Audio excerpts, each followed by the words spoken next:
Halo teman-teman, terima kasih ya udah selalu nungguin kelanjutan cerita dari film Senseiya ini. Oh iya, kalau ada kekeliruan dari apa yang aku jelaskan, silahkan sikat aja di kolom komentarnya. Nanti bakal aku pin kok. Oke lah, kita lanjut lagi ya ke part 13. Saat mereka melihat ada jubah Sagittarius di istana tersebut, tiba-tiba jubah Sagittarius pun menembakkan anak panah ke arah Seiya. Beruntung, anak panah tersebut pun hanya sedikit meleset dari jantungnya Seiya. Melihat itu, saya merasa heran mengapa jubah emas Sagittarius menyerangnya. Padahal sebelumnya, jubah emas Sagittarius pernah memilih Seiya untuk menggunakannya. Tak lama berselang, Andromeda pun akhirnya sadar dan ternyata dia belum meninggoy. Kemudian, anak panah yang menancap di dinding tersebut tiba-tiba meledak hingga membuat sebuah goa.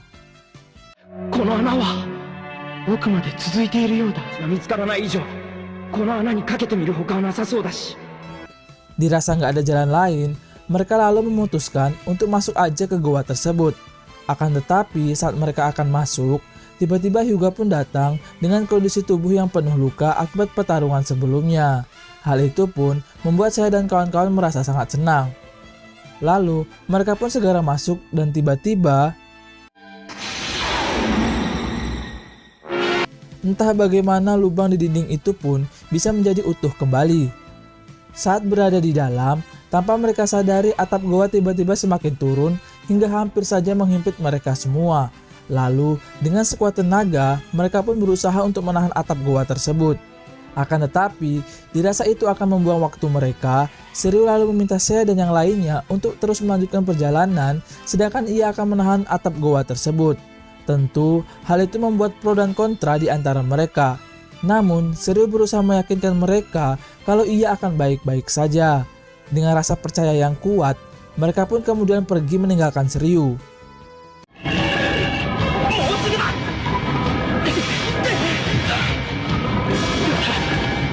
Dirasa saya dan kawan-kawan sudah melewatinya, Shiryu lalu menghancurkan atap dinding tersebut dengan jurusnya, yang mana hal itu sampai dirasakan oleh Seiya dan kawan-kawan. Karena khawatir, saya pun ingin kembali untuk melihat Shiryu. Namun, Hyuga berusaha meyakinkan Seiya untuk terus maju sebagai bentuk menghargai pengorbanan Shiryu. Menghargai sih menghargai bos, tapi teman itu lebih penting ketimbang misi, kalau kata Obito sih. Kemudian, mereka pun melihat cahaya di ujung goa yang mereka juga nggak tahu itu apa. Lalu, saya mencoba melewatinya dan aman-aman saja. Akan tetapi, saat Hyuga dan Andromeda mencoba juga, tiba-tiba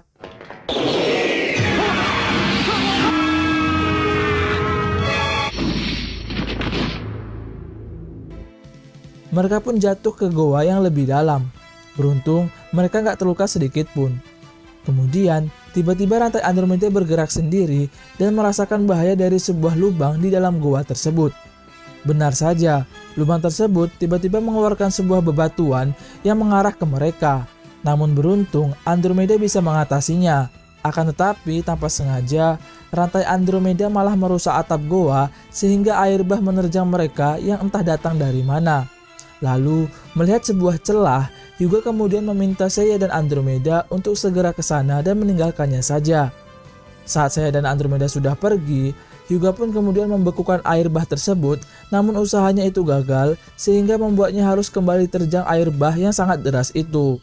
Scene berpindah ke Seiya dan Andromeda yang sedang melanjutkan perjalanan. Mereka pun kembali diterpa cobaan sebuah jurang yang sangat dalam. Lalu, Andromeda menggunakan rantainya untuk melewati jurang tersebut. Akan tetapi, saat asik bergelantungan, tiba-tiba langit-langit goa nggak kuat menahan mereka berdua, sehingga Andromeda melemparkan Seiya agar ia selamat. Namun, lemparan tersebut ternyata kurang kuat, sehingga membuat Seiya malah ikut jatuh juga. Iya, walau nggak sedalam Andromeda ya. Kemudian, diperlihatkan satu persatu di antara mereka yang sudah terkapar nggak berdaya, dan hanya Seiyalah yang masih sadar. Ia pun berusaha memanjat tebing jurang tersebut, namun usahanya selalu gagal. Di tengah keputusasaan, tiba-tiba muncul sebuah kosmo yang menyelimuti mereka, sehingga membuat mereka kemudian bangkit kembali dari ketakaparannya.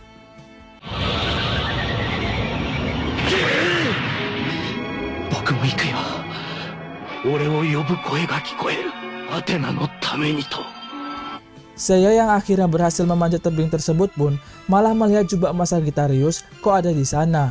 Lalu dengan ajaibnya, mereka semua tiba-tiba kembali ke istana Sagittarius. Hal itu pun membuat mereka keheran-heranan dan merasa kalau jubah emas Sagittarius lah yang membawa mereka kembali.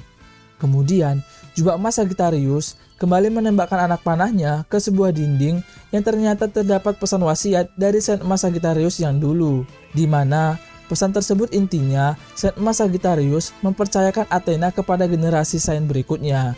Ya, karena saya dan kawan-kawan yang baca, mungkin mereka lah yang dimaksud. Membaca itu, saya dan kawan-kawan pun menangis sejadi-jadinya dan kembali mendapatkan semangat baru. Kibitachi ni Athena o takusu. Osanai Athena o nokoshite, oretachi o shin no otoko to mitomete kuretan da na. Kemudian dinding itu pun hancur dan menjadi sebuah jalan keluar mereka untuk melanjutkan perjalanan yang ternyata tidak terasa hari sudah mulai senja. Karena hanya ada 3 jam tersisa, mereka pun segera melanjutkan perjalanan ke istana ke-10, yaitu istana Saint Emas Capricorn. Singkat cerita, saya dan kawan-kawan sudah sampai di istana tersebut. Akan tetapi saat mereka masuk, istana tersebut ternyata kosong dan mereka hanya menemukan sebuah patung anak kecil yang diberikan sebuah pedang Excalibur oleh Athena. Lalu, karena Shiryu ini ahli sejarah juga, ia pun mengatakan kalau siapapun orang yang ada di patung tersebut, ia adalah orang yang paling setia dengan Athena. Karena sebagai bentuk terima kasihnya yang telah diberikan pedang Excalibur oleh Athena. Setelah itu, karena dirasa nggak ada orang, mereka pun melanjutkan perjalanan. Akan tetapi saat di luar, tiba-tiba muncul cahaya yang membuat Shiryu harus mendorong saya dan kawan-kawan. Rupanya, cahaya tersebut memotong tanah yang ada di sana sehingga membuat saya dan kawan-kawan terpisah dengan Shiryu. Tak lama berselang, Saint Emas Capricorn pun datang yang ternyata itu adalah perbuatannya. Lalu, seperti biasa, Shiryu meminta saya dan kawan-kawan untuk melanjutkan saja perjalanan dan ia akan melawan Capricorn seorang diri. Shiryu, sayonara wa iwanai. Mata ouze, kanarazu. Kemudian, dengan hanya menggunakan sabetan tangan, Capricorn mampu membuat kaki dan juga tangan Shiryu menjadi terluka seperti terkena benda tajam. Rupanya, tangan dari Capricorn inilah yang dimaksud sebagai pedang Excalibur, dan patung yang dilihat oleh saya dan kawan-kawan tadi hanyalah sebuah filosofi saja. Ia pun juga menambahkan kalau ialah Saint yang paling setia dengan Athena. Bahkan, dialah yang membunuh Sagittarius, yang menurut dia Sagittarius lah yang berusaha membunuh Athena akibat hasutan dari Ares. Kemudian, kita dibawa ke masa lalu saat Sagittarius berusaha kabur dari kejaran anak buah Ares, sambil membawa Athena kecil.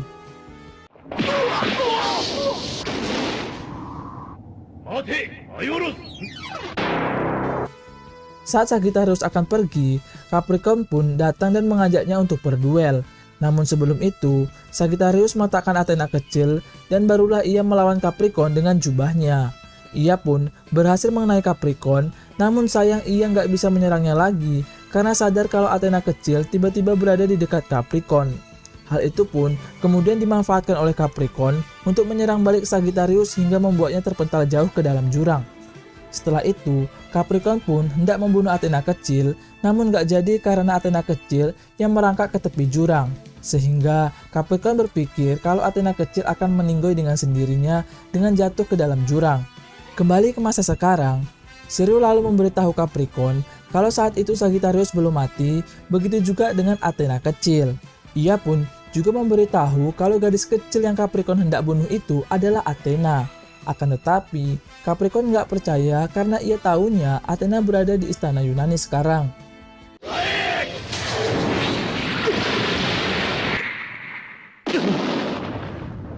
Saat Capricorn akan melakukan fatality, Shiryu pun menahannya dengan tamengnya.